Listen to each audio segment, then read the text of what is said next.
qu'est-ce qu'on attend après 50 ans pour être une Afrique de l'Ouest unie autour d'un gouvernement fédéral? Qu'est-ce qu'on attend? Qu'est-ce que nous attendons? Nos chefs d'État ont-ils si besoin d'être chacun pape chez lui, imam chez lui, président chez lui, avec un militaire qui lui tient son sac? Le Nigeria,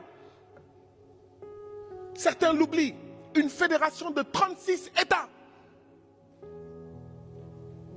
Et on veut continuer à garder notre petit Sénégal, notre petite Gambie, notre petite Guinée, notre petit Togo, notre petit Bénin. Qu'est-ce que nous attendons? Si c'est réellement l'intérêt de nos peuples qui nous anime, qu'est-ce que nous attendons? Je crois que oui, il faut partir résolument vers ça. Unir nos États autour d'un gouvernement fédéral.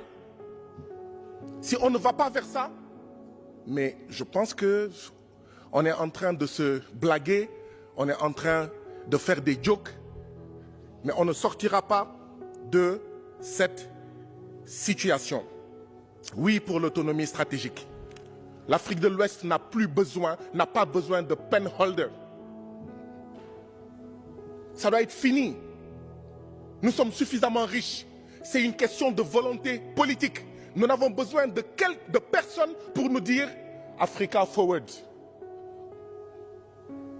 En oubliant que Africa Forward, ça peut signifier aussi Afrique devant, mais tu es un cheval pour les autres. Nous en avons assez, nous, Afrique de l'Ouest, d'être un cheval au service des autres. Si nous devons être des chevaux, c'est au service du peuple sierra-léonais, libérien, sénégalais, gambien, guinéen.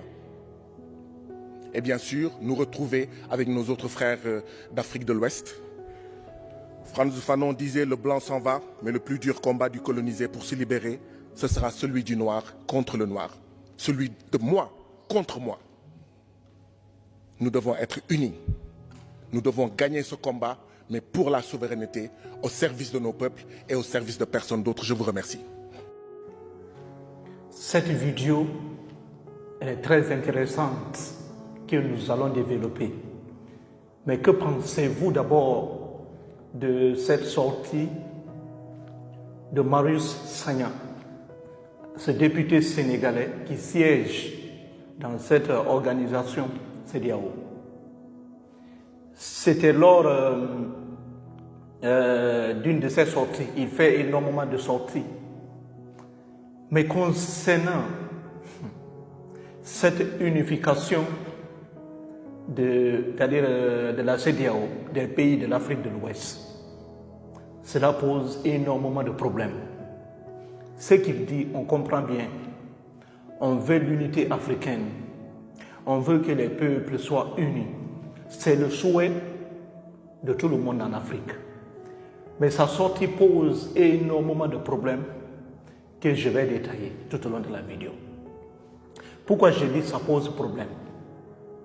Lorsqu'il dit que chacun veut être chef chez lui, chacun veut être imam chez lui, chacun veut rester dans son petit coin, dans son petit Togo, dans sa petite Guinée, dans son petit Sénégal, etc.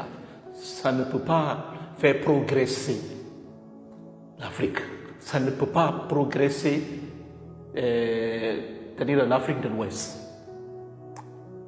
Il va prendre l'exemple sur le Nigeria. Le Nigeria a réussi, selon lui. Le Nigeria est un modèle. Mais il y a énormément de critiques à faire. Commençons d'abord par le premier. En parlant d'unification de l'Afrique de l'Ouest, avoir un seul dirigeant, avoir un seul président qui va diriger l'Afrique de l'Ouest, unifier tous les pays de l'Afrique de l'Ouest. Le premier problème, c'est quoi? Il oublie d'abord que les peuples ne sont pas les mêmes. Oui, les peuples ne sont pas les mêmes. Les peuples n'ont pas les mêmes convictions religieuses. Ça, il faut le comprendre. Un Wolof est complètement différent d'un Hausa. Tout comme un Hausa est complètement différent d'un Igbo. Tout comme un Peul est complètement différent d'un Akan. Ça, il faut le comprendre. Les peuples n'ont pas ne partagent pas la même culture, ne partagent pas les mêmes valeurs culturelles, morales, etc. Donc, il y a un sérieux problème. Le Nigeria que vous avez pris comme exemple, le Nigeria est un grand pays, mais le Nigeria est confronté à énormément de problèmes.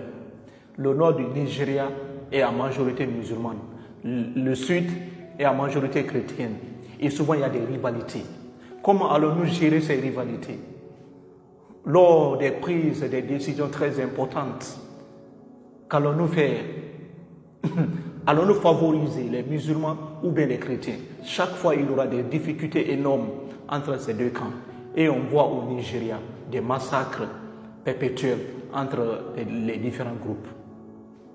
Forcer tous ces pays-là à vivre ensemble dans une union serait complètement difficile.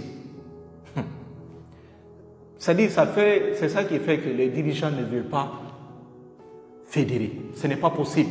Ça ne peut pas marcher. Aucun